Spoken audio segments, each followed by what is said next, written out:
وحده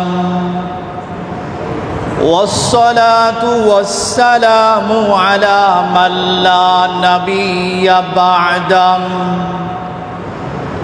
أما بعد فقد قال الله سبحانه وتعالى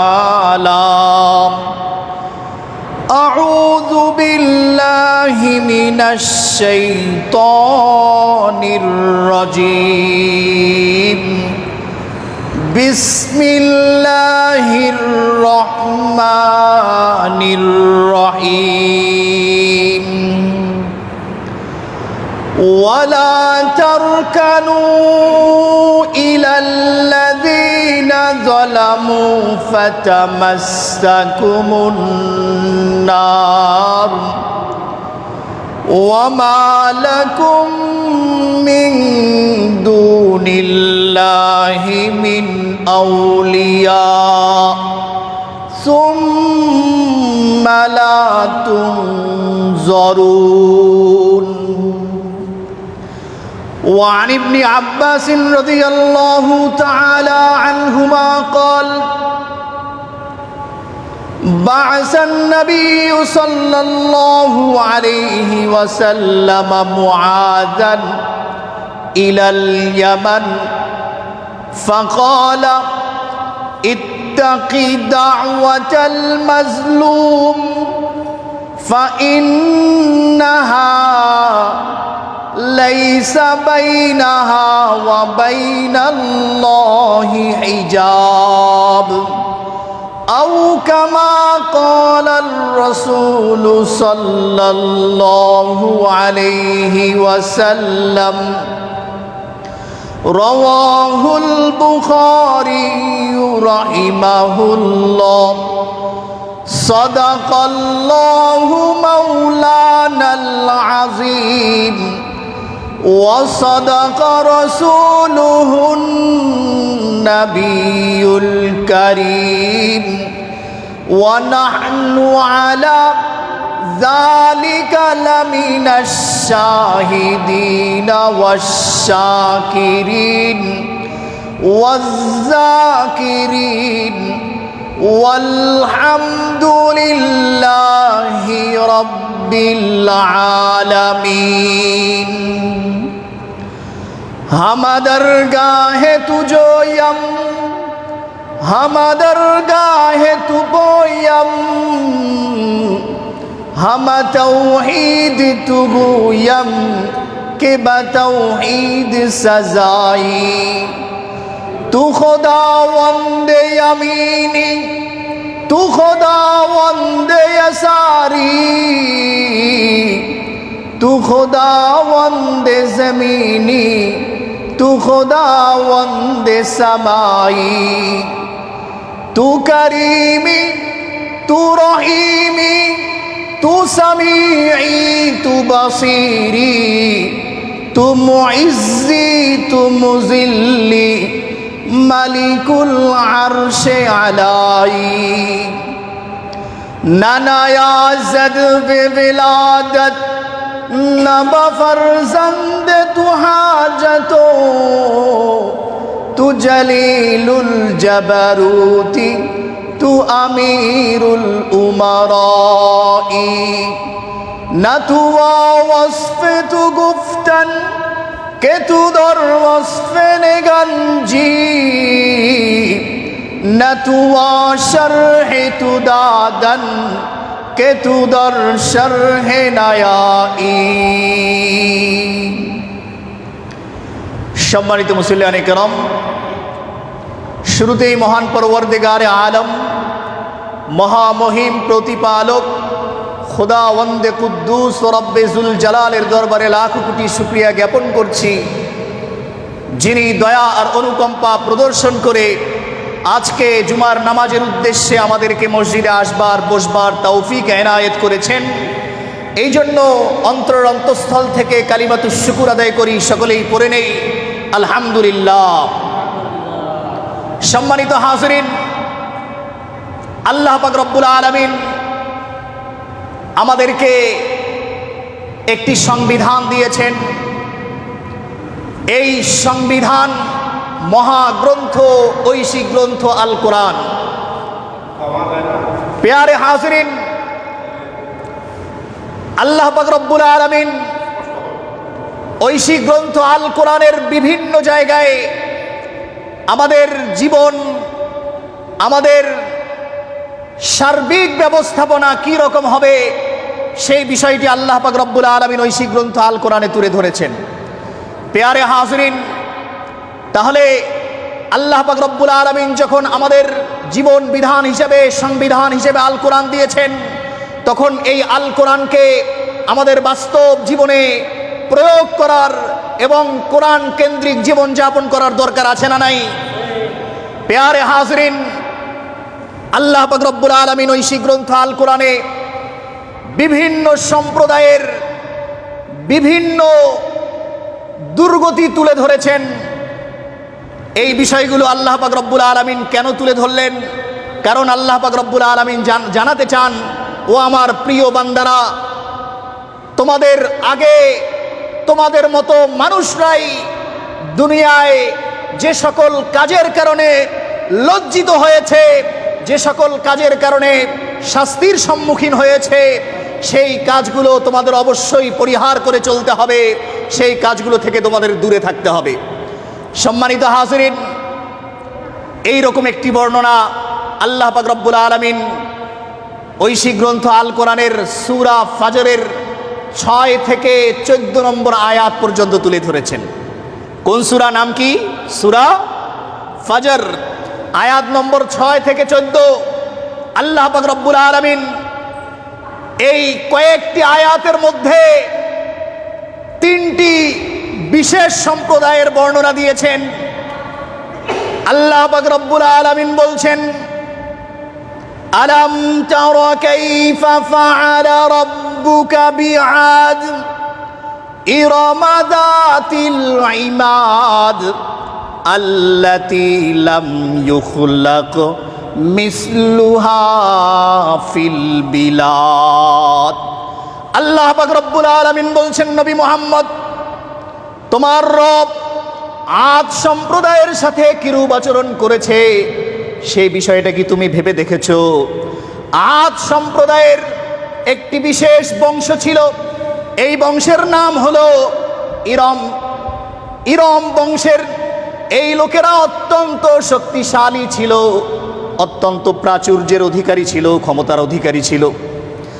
Irma জাতিল Imad, বড় বড় অট্টালিকার মালিক ছিল।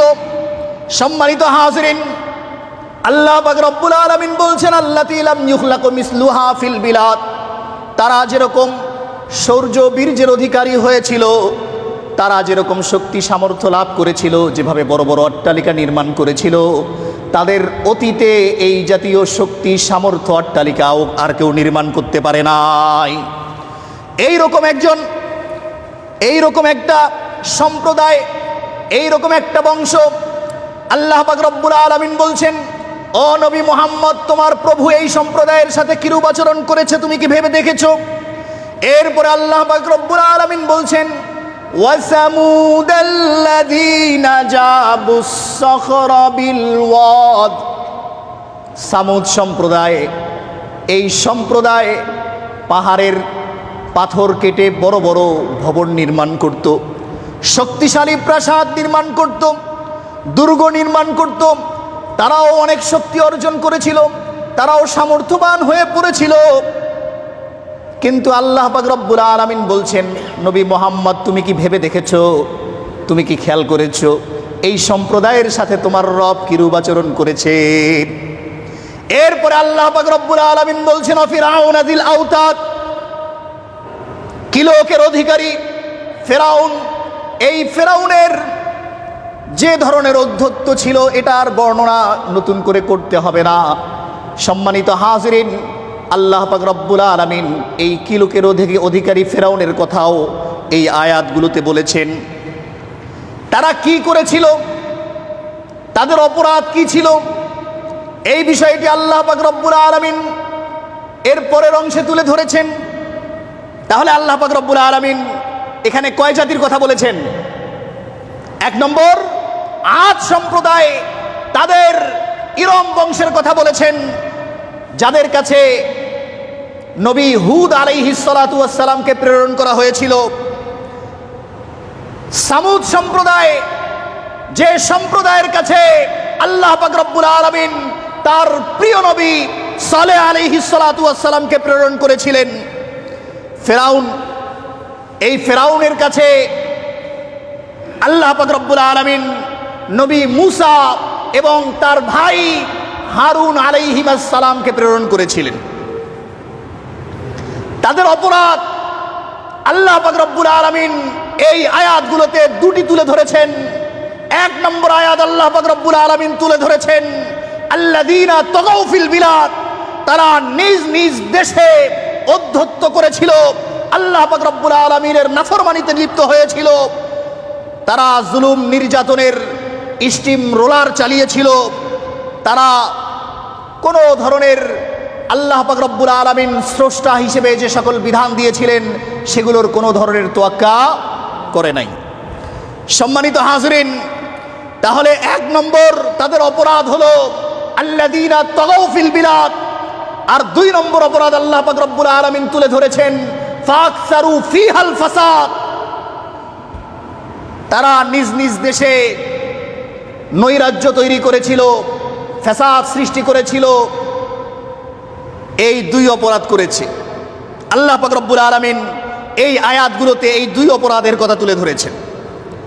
সম্মানিত হাজরিন, আল্লাহ পাক রব্বুল আলামিন নবী মুহাম্মদুর রাসূলুল্লাহ সাল্লাল্লাহু আলাইহি ওয়াসাল্লামকে বলছেন আলাম তারা কাইফা ফাআলা রাব্বুকা, নবী মুহাম্মদ তুমি কি জানো তোমার রব তাদের সাথে কিরূপ আচরণ করেছেন? আল্লাহ পাক রব্বুল আলামিন তাদের এই অপরাধ তুলে ধরেছেন আল্লাযীনা তাগাউ ফিল বিলাদ ফাআকসারু ফিহাল ফাসাদ। এরপরে আল্লাহ পাক রব্বুল আলামিন তাদের উপরে যে শাস্তি দিয়েছিলেন সেই শাস্তির বর্ণনাও আল্লাহ পাক রব্বুল আলামিন এই আয়াতগুলোতে দিয়েছেন। আল্লাহ পাক রব্বুল আলামিন বলেন ফাসাব্বা আলাইহিম রাব্বুকা সাউতা আযাব, তাদের উপরে তোমার রব তোমার প্রভু অর্থাৎ আল্লাহ পাক রব্বুল আলামিন বলতে চান আমি আল্লাহ তাদের উপরে শাস্তির চাবুক মেরেছিলাম, তাদেরকে শাস্তির আওতাভুক্ত করে দিয়েছিলাম। পেয়ারে হাজরিন, এরপরে আল্লাহ পাক রব্বুল আলামিন বলেন দুনিয়ার অনেক রাজা বাদশাহ, দুনিয়ার অনেক ক্ষমতাবানেরা অনেক সময় মনে করে যে আমাদের উপরে বুঝি আর কিছু নেই, কিন্তু আল্লাহ পাক রব্বুল আলামিন এর পরের আয়াতের মধ্যে সূরা ফজর 14 নম্বর আয়াতের মধ্যে আল্লাহ পাক রব্বুল আলামিন বলছেন ইন্না রাব্বাকা লাবিল মিরসাদ, তোমার রব তোমার প্রভু ওয়াচ টাওয়ারে যেভাবে যাদের দায়িত্ব থাকে, টহলের দায়িত্ব থাকে, ওয়াচ টাওয়ারে উঠে অবস্থা পর্যবেক্ষণ করে, আল্লাহ পাক রব্বুল আলামিন এই আয়াতের মধ্যে জাতীয় একটা শব্দ ব্যবহার করেছেন মিরসাদ, যে জায়গায় উঠে যে জায়গায় থেকে সর্বোচ্চ পর্যবেক্ষণ করা যায়। আল্লাহ পাক রব্বুল আলামিন বলছেন তোমার রব তোমার প্রভু পর্যবেক্ষণের সর্বোচ্চ জায়গায় সর্বোচ্চ চূড়ায় রয়েছেন। পেয়ারে হাজরিন, তাহলে দুনিয়ায় নাফরমানি অবাধ্যতার কোনো সুযোগ আছে? অতীত থেকে শিক্ষা নিতে হবে, শিক্ষা নিয়ে আমাদের ভবিষ্যৎ ভালো করতে হবে। তুগিয়ান আল্লাহর অবাধ্যতার সুযোগ নাই, জুলুম নির্যাতন স্বৈরাচারের কোনো সুযোগ নাই। পেয়ারে হাজরিন, দুনিয়ায় ফাসাদ আর নৈরাজ্য তৈরি করার কোনো সুযোগ নাই, কারণ আল্লাহ পাক রব্বুল আলামিন ঐশী গ্রন্থ আল কোরআনে পরিষ্কার বলেছেন তোমরা হয়তো মনে করছো আমাদের উপরে আর কেউ নাই, কিন্তু আমি যে উপর থেকে তোমাদের সার্বিক কার্যক্রম পর্যবেক্ষণ করছি এই বিষয়টাও তোমাদের মনে রাখা উচিত।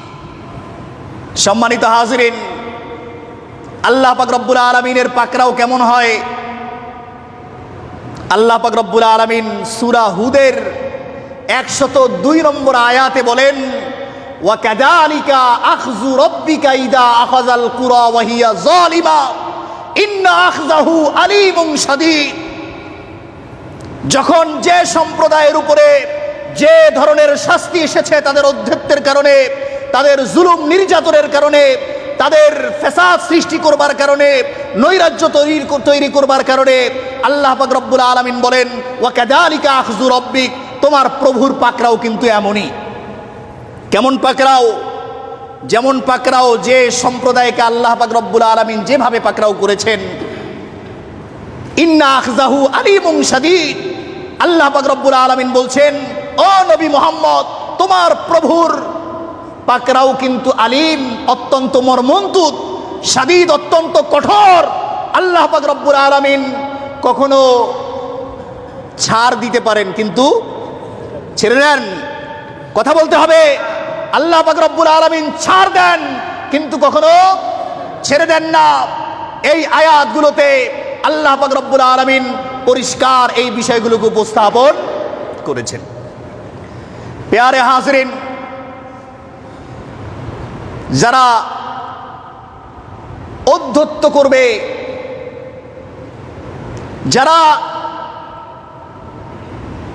নিজেদের নিয়ম নীতি ঠিক না করে বরং নিজেদের মন মতো জীবন চালাবে, নিজেদের মন মতো সব কিছু অন্যের উপরে চাপিয়ে দেবার চেষ্টা করবে, আল্লাহ পাক রব্বুল আলামিন ওই ব্যক্তিদের কথা, তাদের পরিণতি কি হবে সেই বিষয়টি ঐশী গ্রন্থ আল কোরআনের সূরা শুআরার 227 নম্বর আয়াতে বলেছেন, ওয়াসায়ালামুল্লাযীনা যালামু আইয়া মুনকালাবি ইয়ানকালিবুন। যারা জুলুম করে, যারা নির্যাতন করে, যারা আল্লাহর বিধানের প্রতি কোনো তোয়াক্কা করে না, যারা আল্লাহ পাক রব্বুল আলামিনের বিধান মানে না, বরং নিজেদেরকে সর্বোচ্চ ক্ষমতার অধিকারী মনে করে, আল্লাহ পাক রব্বুল আলামিন বলছেন, ওয়াসায়ালামুল্লাযীনা যালামু, এই জালেমরা খুব শীঘ্রই জানতে পারবে তাদের শেষ পরিণতি, তাদের শেষ অবস্থা কোথায় গিয়ে ঘুরপাক খাচ্ছে, এই বিষয়টি শীঘ্রই জানবে। এই আয়াত থেকে বোঝা যায় যে জুলুম নির্যাতন আর পাশবিকতা চালালে আখেরাত পর্যন্ত অপেক্ষা করার দরকার আছে না দুনিয়ায় দেখা যাবে? পরিণতি কোথায় দেখা যাবে? দুনিয়ায় দেখা যাবে।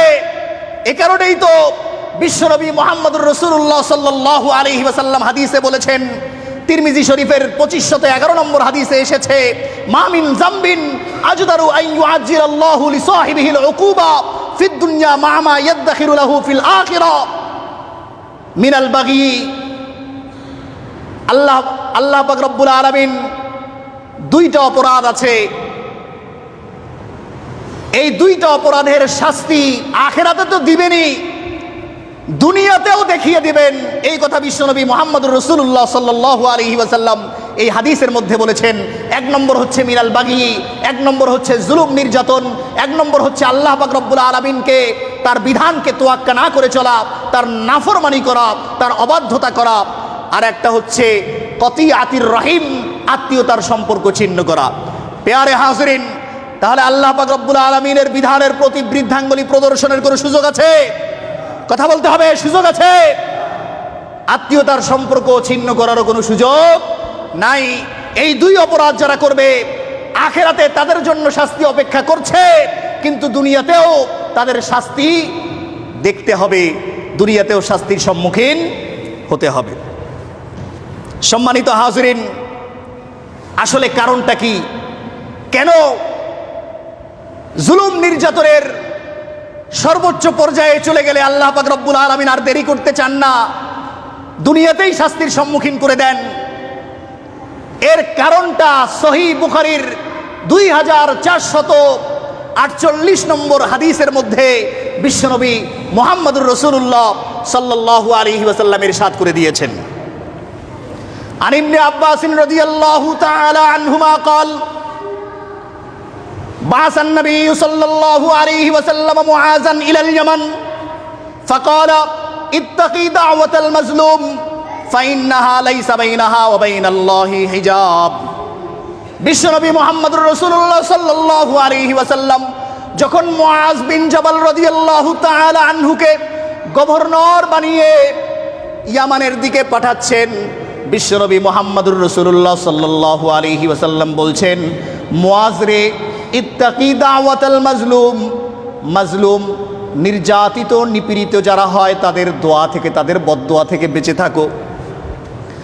এমন কোনো কাজ করো না তোমার অত্যাচারের কারণে যে নির্যাতিত হচ্ছে, নিষ্পেষিত হচ্ছে, সে আল্লাহ পাক রব্বুল আলামিনের দরবারে তোমার বিপক্ষে অভিযোগ দায়ের করে দেয়। এই অবস্থা তুমি তৈরি করো না। কারণ ফাইন্নাহা লাইসা বাইনাহা ওয়া বাইনাল্লাহি হিজাব, কারণ একজন ব্যক্তি মাজলুম হবার পরে যখন আল্লাহ পাক রব্বুল আলামিনের দরবারে দুহাত তোলে, তখন ওই ব্যক্তির দোয়া এবং আল্লাহ পাক রব্বুল আলামিনের মধ্যে কোনো পর্দা থাকে না। সেই ব্যক্তি বদদোয়া করতে দেরি, কিন্তু ওই বদদোয়া আল্লাহ পাক রব্বুল আলামিন কবুল করতে বিন্দুমাত্র দেরি করেন না। তাহলে এই হাদিস থেকে বোঝা যায়, যেহেতু মাজলুমের দোয়া এবং আল্লাহ পাক রব্বুল আলামিনের মধ্যে কোনো পর্দা নাই, এ কারণে আখিরাত পর্যন্ত আর অপেক্ষা করতে হয় না, বরং দুনিয়াতেই আল্লাহ পাক রব্বুল আলামিন তাদের কিঞ্চিত শাস্তি দেখিয়ে দেন, প্রদান করেন, কিঞ্চিত, হালকা, অল্প পরিমাণ। সম্মানিত হাজরিন, আমাদের জন্য এই ক্ষেত্রে কি করণীয়? আল্লাহ পাক রব্বুল আলামিন তো আমাদেরকে মধ্যমপন্থী উম্মত বানিয়েছেন। কি উম্মত বানিয়েছেন? কি উম্মত বানিয়েছেন? মধ্যমপন্থী উম্মত বানিয়েছেন। মধ্যমপন্থী উম্মত বানিয়ে আল্লাহ পাক রব্বুল আলামিন আমাদেরকে একটি বিশেষ নির্দেশনা দিয়েছেন। আল্লাহ পাক রব্বুল আলামিন আমাদেরকে নির্দেশনা দিচ্ছেন, সূরা হুদ 113 নম্বর আয়াত। আল্লাহ পাক রব্বুল আলামিন বলছেন, ওয়ালা তারকানু ইলাল্লাযীনা যালামু ফাতামাসসাকুমুন নার। আল্লাহ পাক রব্বুল আলামিন বলছেন, ও আমার বান্দারা, ও আমার মুমিন বান্দারা, শোনো, তোমরা যারা জুলুম নির্যাতনের মধ্যে থাকে তাদের পক্ষে বিন্দুমাত্র হেলিও না, সামান্য যাইও না। ওয়ালা তারকানু, মাইল হওয়া যাবে না, একটু ঝুঁকে যাওয়া যাবে না। যদি তুমি কোনো দলে থাকো, যদি কোনো সংগঠনে থাকো, তোমার কাছে যখন এই বিষয় পরিষ্কার হবে যে এই সংগঠন, এই দল কোনোভাবে জুলুম নির্যাতন করছে, তোমার কিন্তু সে সময়ে তোমার অবস্থান ঠিক করে নিতে হবে। ওয়ালা তারকানু, ঝুঁকে যেও না ওই ব্যক্তিদের প্রতি, ইলাল্লাযীনা যালামু, যারা জুলুম করে, যারা নির্যাতন করে, যারা আল্লাহ পাক রব্বুল আলামিনের নাফরমানি করে, আল্লাহ পাক রব্বুল আলামিনের বিধানের অবাধ্যতা করে, এই ব্যক্তিদের প্রতি তোমরা ঝুঁকে যেও না। যদি ঘটনা এরকম ঘটে তাহলে কি হবে? ফাতামাসসাকুমুন নার, তোমাদেরকে জাহান্নামের আগুন স্পর্শ করবে। ওমা লাকুম মিন দুনিল্লাহি মিন আউলিয়া, দুনিয়ায় কোনো বন্ধু খুঁজে পাবে না। ইয়া নাফসি শুরু হয়ে যাবে, কেউ কাউকে সহযোগিতা করতে পারবে না। সুম্মা লা তুনসারুন, তোমরা অসহযোগিতার মধ্যে পড়ে যাবে। তোমাদের সাহায্য সহযোগিতার করার জন্য কোনো সিচুয়েশন থাকবে না, কোনো অবস্থা থাকবে না, যে কারণে তোমরা পরিপূর্ণ অসহযোগিতায় পড়ে যাবে। দুনিয়ার ভূমি, দুনিয়ার জমিন তোমার কাছে সংকীর্ণ হয়ে আসবে। সম্মানিত হাজরিন, তাহলে আমাদের কি করণীয়? কথা পরিষ্কার। যেখানে আছি, যে ব্যানারে আছি, যদি কখনো আমার কাছে পরিষ্কার হয় এই ব্যানার জুলুম নির্যাতন করছে, আল্লাহর অবাধ্যতা করছে, সেদিনই নিজের অবস্থান পরিষ্কার করতে হবে। নিজের জায়গা পরিষ্কার না করলে আল্লাহ পাক রব্বুল আলামিনের কঠিন শাস্তি অপেক্ষা করছে। পেয়ারে হাজরিন, আমরা মানুষ, মানবীয় গুণ আমাদের মধ্যে থাকবেই, কিন্তু আমাদের শরিয়া আমাদেরকে নির্দেশনা দিচ্ছে, তোমরা প্রতিশোধ পরায়ণ না হয়ে বরং তোমরা ক্ষমা করার পদ্ধতি অবলম্বন করো, ক্ষমার পথে হাঁটো। প্রতিশোধ নিয়ে কোনো লাভ হবে না। ক্ষমা করলে আল্লাহ পাক রব্বুল আলামিন তোমাদেরকে ক্ষমা করবেন। ক্ষমা করলে তোমাদের পারস্পরিক সৌহার্দ্য বৃদ্ধি পাবে, তোমাদের বন্ধুত্ব তৈরি হবে, তোমাদের শত্রুতা মেলান হয়ে যাবে। পেয়ারে হাজরিন, আল্লাহ পাক রব্বুল আলামিন ঐশী গ্রন্থ আল কোরআনের সূরা আলে ইমরানের 134 নম্বর আয়াতে বলেছেন, ওয়াল আফিনা আনিন নাস, যারা মানুষদেরকে ক্ষমা করে দেয়, আল্লাহু ইউহিব্বুল মুহসিনিন, ওই ব্যক্তিরা সৎ কর্মশীল, ওই ব্যক্তিদেরকে আল্লাহ পাক রব্বুল আলামিন পছন্দ করেন, ভালোবাসেন। সম্মানিত হাজরিন, সহিহ মুসলিমের 2588 নম্বর হাদিসে এসেছে, আল্লাহর রাসূল সাল্লাল্লাহু আলাইহি ওয়াসাল্লাম বলছেন, আবু হুরায়রা রাদিয়াল্লাহু তাআলা আনহু হাদিসের বর্ণনাকারী, আল্লাহর রাসূল সাল্লাল্লাহু আলাইহি ওয়াসাল্লাম বলেন, ওমা যাদাল্লাহু আবদান বিআফবিন ইল্লা ইজ্জা, একজন ব্যক্তি যদি ক্ষমা করে দেয়, প্রতিশোধ নেওয়ার সুযোগ আছে, প্রতিশোধ না নিয়ে যদি ক্ষমা করে দেয়, আল্লাহর রাসূল সাল্লাল্লাহু আলাইহি ওয়াসাল্লাম বলছেন, আল্লাহ পাক রব্বুল আলামিন ওই ব্যক্তির সম্মান বৃদ্ধি করে দিবেন। মক্কা বিজয়ের ইতিহাস সবার জানা। আল্লাহর রাসূল সাল্লাল্লাহু আলাইহি ওয়াসাল্লাম দুনিয়ায় যে নির্যাতনের শিকার হয়েছিলেন, তার আগে দুনিয়ায় এইরকম নির্যাতনের শিকার আর কেউ হয় নাই। তারপরেও কিয়ামত পর্যন্ত এইরকম নির্যাতনের শিকার আর কেউ হবে না। মক্কা বিজয় হয়ে গেল, আল্লাহ রাসূল সাল্লাল্লাহু আলাইহি ওয়াসাল্লাম সাধারণ ক্ষমা ঘোষণা করে দিলেন। যারা ভীত সন্ত্রস্ত হয়ে পড়েছিল, যারা নিজেদের ব্যাপারে ধারণা করেছিল আমাদের আর কোনো ঠাঁই নাই, কিন্তু আল্লাহর রাসূল সাল্লাল্লাহু আলাইহি ওয়াসাল্লাম সেদিন সাধারণ ক্ষমা ঘোষণা করে দিয়ে ইসলামের সৌন্দর্য প্রকাশ করেছেন। আল্লাহর রাসূল সাল্লাল্লাহু আলাইহি ওয়াসাল্লাম বলেছেন, মান দাখালাল মসজিদ ফাহুয়া আমিনুন, যে ব্যক্তি মসজিদে প্রবেশ করবে সে নিরাপদ, তার উপরে কোনো আক্রমণ হবে না। মান দাখালা দারা আবি সুফিয়ান ফাহুয়া আমিন, যে ব্যক্তি আবু সুফিয়ানের বাড়িতে প্রবেশ করবে ওই ব্যক্তির উপরে কোনো ধরনের হামলা আক্রমণ হবে না। মান আলকা সিলাহা ফাহুয়া আমিন, যে ব্যক্তি অস্ত্র ফেলে দিবে ওই ব্যক্তির উপরে কোনো ধরনের হামলা আক্রমণ হবে না। আল্লাহর রাসূল সাল্লাল্লাহু আলাইহি ওয়াসাল্লাম বলেন, কমপক্ষে মান আগলাকা বাবাহু, মক্কা বিজয় হয়ে গেছে, তোমরা ভয়ে আছো, দরজাটা বন্ধ করে দিও বাড়ির, তাহলে আমরা বুঝে যাব তোমরা স্যারেন্ডার করেছো আমাদের পক্ষ থেকে। তোমাদের দরজা বন্ধ থাকলে তোমাদের জন্য সাধারণ ক্ষমার ঘোষণা থাকলো। সম্মানিত হাজরিন, এইরকম সাধারণ ক্ষমা আমাদেরকে যখন ইসলাম শিক্ষা দিচ্ছে, সেই সময়ে আমাদের প্রতিশোধ পরায়ণ হওয়ার কোনো সুযোগ আছে?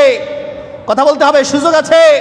নিজের মনকে ব্রড করতে হবে, বড় করতে হবে, ক্ষমার এই পথে হাঁটতে হবে, তাহলে আল্লাহ পাক রব্বুল আলামিন আমাদের জন্যেও ক্ষমার ব্যবস্থা করবেন। সম্মানিত হাজরিন, আমাদের এই দেশে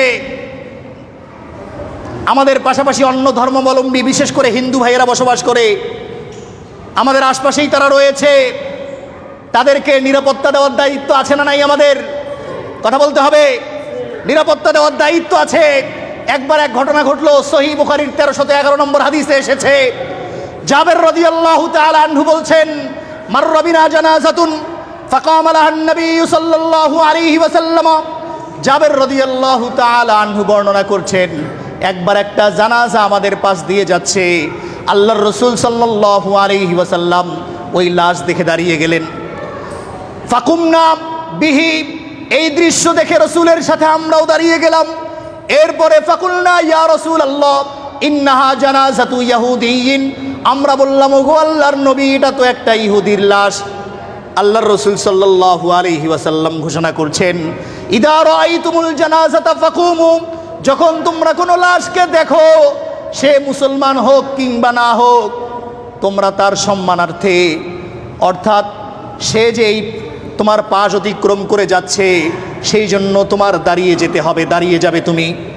এরপরের হাদিসে 1312 নম্বর হাদিস, আল্লাহর রাসূল সাল্লাল্লাহু আলাইহি ওয়াসাল্লামকে যখন এই কথা বলা হলো, ওগো আল্লাহর নবী, এই লাশকে দেখে আপনি দাঁড়িয়ে গেছেন, এটা তো ইহুদির লাশ। আল্লাহর রাসূল সাল্লাল্লাহু আলাইহি ওয়াসাল্লাম পাল্টা প্রশ্ন করছেন, আলাইসাত নাফসান, ইহুদি হতে পারে, এটা কি মানুষ না? সবাই বলছে এটা তো মানুষ। ইহুদি তো মানুষ নাকি অমানুষ? কথা বলেন, মানুষ তো নাকি অন্য কোনো প্রাণী? মানুষ। আল্লাহ রাসূল সাল্লাল্লাহু আলাইহি ওয়াসাল্লাম পাল্টা প্রশ্ন করলেন, আলাইসান নাফসান, এটা কি মানুষ নয়?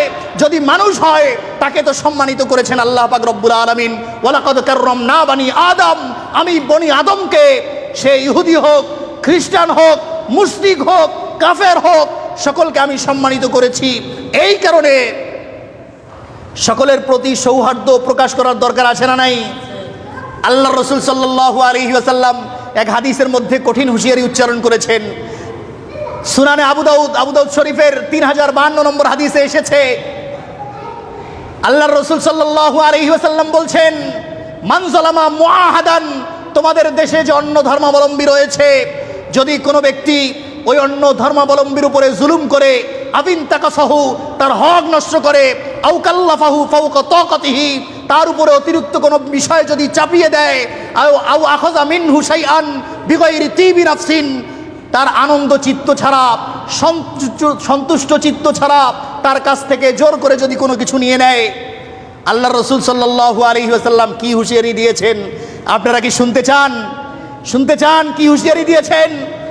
আল্লাহর রাসূল সাল্লাল্লাহু আলাইহি ওয়াসাল্লাম এই হাদিসের মধ্যে বলেছেন, ফানা হাজিজুহু ইয়াউমাল কিয়ামা, যে ব্যক্তি এ জাতীয় কাজ করবে, অন্য ধর্মাবলম্বী হওয়ার কারণেই তার উপরে জুলুম করবে, আমি নবী মুহাম্মদ ঘোষণা দিচ্ছি কিয়ামত দিবসে আল্লাহর সামনে তার বিপক্ষে আমি লড়ব। যখন নবী মুহাম্মদ লড়তে চান তখন আমাদের বেঁচে যাওয়ার কোনো সুযোগ আছে? বেঁচে যাওয়ার কোনো সুযোগ আছে? তাহলে অন্য ধর্মাবলম্বীদেরকে সেভ করার, নিরাপত্তা দেওয়ার দায়িত্ব আমাদের আছে না নাই? ইসলাম আমাদেরকে শিক্ষা দেয় তাদেরকে নিরাপত্তা দিতে হবে। ইসলাম আমাদেরকে শিক্ষা দেয় তাদেরকেও সম্মান করতে হবে।